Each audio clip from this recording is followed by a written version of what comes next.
अमेठी में नामांकन से पहले शोर मचा हुआ था स्मृति ईरानी का। वो गरज रही थी, कांग्रेस को चुनौती दे रही थी, लेकिन ये शोर 3 मई के बाद अचानक ही गायब हो गया। स्मृति ईरानी भी खामोश हो गई। पहले जहां स्मृति राहुल गांधी के हर बयान पर पलटवार कर रही थी, अब अमेठी से कांग्रेस उम्मीदवार किशोरीलाल शर्मा के सवालों का जवाब नहीं दे पा रही हैं। वो कांग्रेस के उम्मीदवार का ही सामना नहीं कर पा रही हैं। और जब से अमेठी में प्रियंका गांधी ने कांग्रेस के चुनाव प्रचार की कमान संभाली है, हवा का रुख ही बदल गया है। अमेठी में सिर्फ प्रियंका के नाम की ही चर्चा हो रही है। स्मृति पूरी तरह से गायब हो गई हैं। कांग्रेस पार्टी ने यहां के पार्टी कार्यकर्ता किशोरीलाल को चुनाव मैदान में उतारकर स्मृति के साथ बीजेपी का पूरा गेम बिगाड़ दिया है।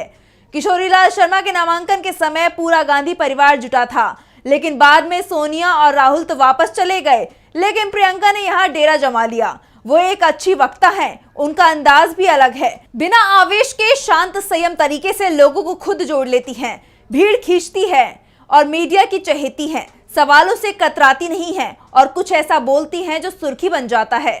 यहाँ तक पीएम मोदी के बयानों पर प्रियंका के पलटवार का जवाब बीजेपी के पास नहीं होता है। अमेठी में प्रियंका के आने के बाद हवा पूरी तरह से बदल गई है। एक तरफ स्मृति का काफिला छोटा होता जा रहा है, तो दूसरी तरफ प्रियंका जहां जा रही है वहां मीडिया के हुजूम के साथ ही लोगों की भारी भीड़ जुट रही है। छोटी छोटी नुक्कड़ सभाओं में भी हजारों लोग जुट रहे हैं। मीडिया का फोकस स्मृति से पूरी तरह हटकर प्रियंका गांधी पर आ गया है। जहां प्रियंका के पहुंचने की खबर मिलती है, मीडिया वहां पहले ही पहुंच जाती है। दरअसल चुनाव आयोग की सख्ती के चलते अमेठी में पोस्टर, बैनर, होर्डिंग शहरी क्षेत्र को छोड़ दिया जाए तो कहीं भी नहीं दिख रहे हैं। न ही जगह जगह माइक की आवाज सुनाई दे रही है। मई की प्रचंड गर्मी, तीखी धूप के चलते सड़कें सूनी पड़ी हैं। नुक्कड़ सभाएं और रोड शो इस सन्नाटे को तोड़ रही हैं और यहाँ प्रियंका गांधी बाजी मारते हुए दिखाई दे रही हैं। सोशल मीडिया पर भी प्रियंका गांधी की ही चर्चा चल रही है। दरअसल प्रियंका का अंदाज स्मृति पर भारी पड़ रहा है। एक तरफ मीडिया के चुभते सवालों का वो बेहद सहज ढंग से जवाब देती हैं, हर सवाल का वो जवाब दे रही हैं। साथ ही अमेठी में 5 साल हुए कामकाज का हिसाब भी मांग रही हैं, अपनी सरकार के काम भी गिना रही हैं। लोग उनसे शिकायत करते हैं तो उसे धैर्य से सुनती हैं। प्रियंका के प्रचार के चलते कम वक्त में किशोरीलाल शर्मा सिर्फ मुकाबले में ही नहीं आ गए हैं, बल्कि अब वो स्मृति के खिलाफ बढ़त बनाते हुए दिखाई दे रहे हैं।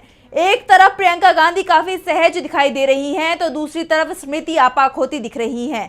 केंद्र और राज्य में बीजेपी सरकारें और खुद मंत्री होने के चलते क्षेत्र के लोगों के स्मृति से कई सवाल हैं।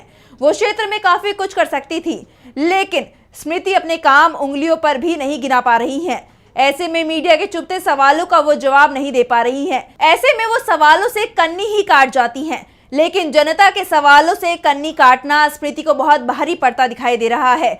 स्मृति के खिलाफ लोगों में कितना गुस्सा है, इसका नजारा स्मृति के प्रतिनिधि विजय गुप्ता को भी दिखाई दे रहा है। लोग उनसे शिकायतें कर रहे हैं कि 5 साल उनकी कोई सुनवाई नहीं हुई है। एक सप्ताह के अंदर ही अमेठी में प्रियंका ने पूरा खेल पलटकर रख दिया है।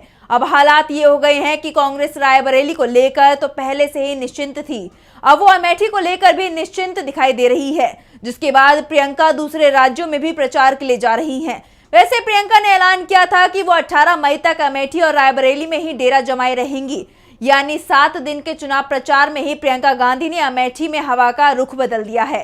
पहले जो अमेठी में सिर्फ स्मृति का नाम लिया जा रहा था, वहीं अब लोग सिर्फ प्रियंका की बात कर रहे हैं। ऐसे में अगले 7 दिन में कांग्रेस के पक्ष में जबरदस्त लहर चलने का अनुमान भी लोग जता रहे हैं। दावा कर रहे हैं कि जिस तरह से मीडिया की सुर्खियां और चुनाव प्रचार से स्मृति गायब हुई हैं, उसी तरह से अमेठी का मतदाता भी स्मृति को अपने वोट से गायब कर देगा।